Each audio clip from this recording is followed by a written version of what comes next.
I don't have a problem talking about it now, but RA doesn't define me. It's an important part of my life because of my job, but it doesn't define who I am. I don't have a problem talking about it. I always take the opportunity to try and educate people about the fact that this is a different autoimmune disease. It's a complex, serious disease, and it's not the same as osteoarthritis, which of course so many people assume it is.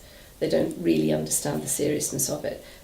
Yeah, you talk through yeah, definitely. I've really realised over the years the sort of mental health impact that RA has. I think a lot of people don't really appreciate. Like, they look at the physical, they look at joints and replacements and maintaining your drug regime and all that kind of stuff. But actually, it's, you know, I know that my mum, for example, really can get quite emotional sometimes about things that she thinks she can't do with my daughter, or she's worried that, you know, she can't do a certain thing on her holiday or walk very far, and that impacts on us. And actually we're all fine, you know, and we just want to be with her and, you know, talk to her about it. And I don't care whether we're like going for a walk or playing a game, like sitting down or something, it doesn't really matter. I just want to spend time with that person.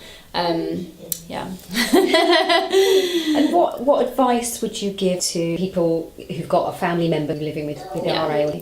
I think just talk about it. And I think for me, I would have loved to have actually, when I was younger, because as well I was an only child, so I didn't really have any siblings around to sort of talk about it with or reflect on it with. You know, I would have loved to maybe had a network of other young people who had a disabled parent. I mean, not that I think of my mum as disabled, she's just my mum and she's awesome. And also annoying sometimes. But, you know, I think I would have really appreciated that, just to have a bit of a time out with other people who kind of know what situation you're in. And also to just, I think, say sometimes to that person, you know, I know you're feeling really down and really upset, but I can't like deal with that today as well. I think that's also okay, because it is quite a heavy thing to carry sometimes. And, you know, I know that I'm always really worried about my mum. In the back of my mind, if my dad miscalls me or it's like a funny time they're phoning, I immediately think, okay, something's happened. You know, I wouldn't like ever want to move away from my mum. I only live like an hour away from her. I would never like live in another country or something. I want to be like near her, and I know that as she gets older as well, she'll need sort of more help, and, you know, I want to be there to do that. But I think for other people, it's just like really talk about it and find like those forums and there's other people who are going through similar things, because you can kind of work out strategies to just be normal, which is what everyone just wants to be, just have that normal family life and like appreciate each other. But in a way, like, I think my mum's disability has made our lives just so much more interesting. You know, she started a charity, she's done the Great North Run like a million times, you know, she's just got an MBE. I'm like, you know, I put the dishwasher on last night.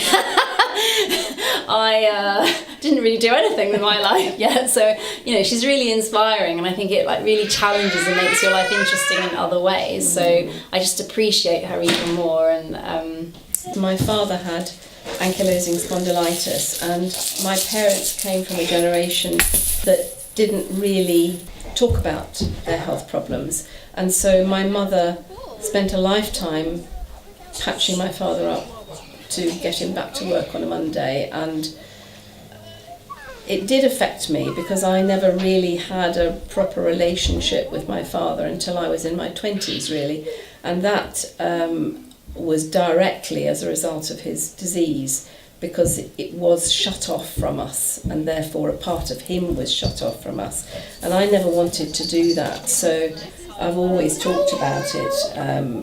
I mean, Anna has obviously not been exposed to some of the worst elements of it, because either you were away or at uni, or, you know, and so on. But you know, the family, Anna and Brian, my husband, have been just so supportive, and there's no way that I could do what I do if it weren't for the help and support that I have from them, and particularly in most recent years when I'm working long hours.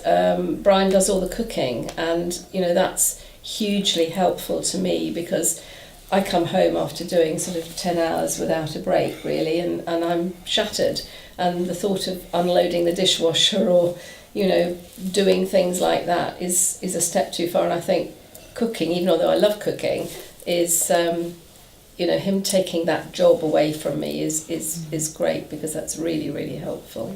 I think all families should really find their own ways to talk about it, because if you don't, then what happens is that you become closed in, and you become you become resistant to being helped in a way that actually would help everybody. Because sometimes you want to be independent, do something yourself, and other times you want help. And sometimes for families it's quite difficult for them to know, is this a day when she wants help, or is this a day when she's going to be independent? And just talking about it and having a proper understanding of the whole disease, the disease process, the impact of the drugs and all of that, I think is really important for families to understand.